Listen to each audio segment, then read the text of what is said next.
In today's lesson, we're going to write a fraction into its lowest terms. So if we have a problem like this that says write 5/20ths in lowest terms. Well, the first thing we need to know is what does lowest terms means?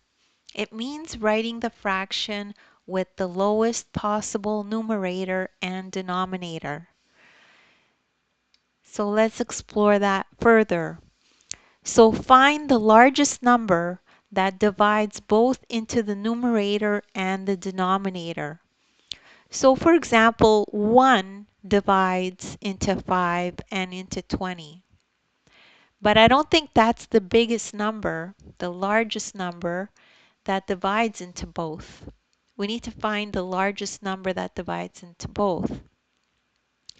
Another example could be 2, but 2 divides into 20, but it does not divide into 5, so we cannot use 2. So divide both the numerator and denominator by that number when you find it. So for this one, the largest number that divides into both 5 and 20 is 5. So we just tried 2.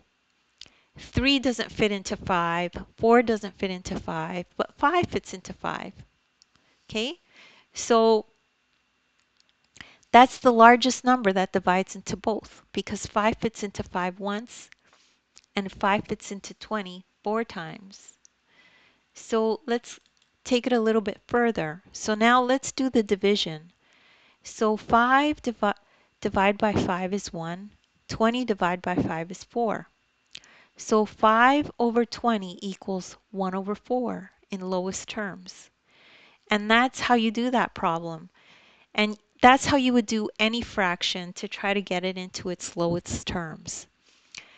So don't worry if you don't understand that right away. You could just rewatch the video. As well, take a look at the description. There's links there to other videos of mine that I've done that are similar to this. As well, download the ebook. In the ebook, you'll find this exact lesson, and you could follow along in the ebook as you watch the video. There's a link in the ebook. You could click right on it, and it'll take you to this exact lesson. So you could read the ebook as you have instruction on the actual lesson. Thank you so much for listening, and please remember to like and subscribe.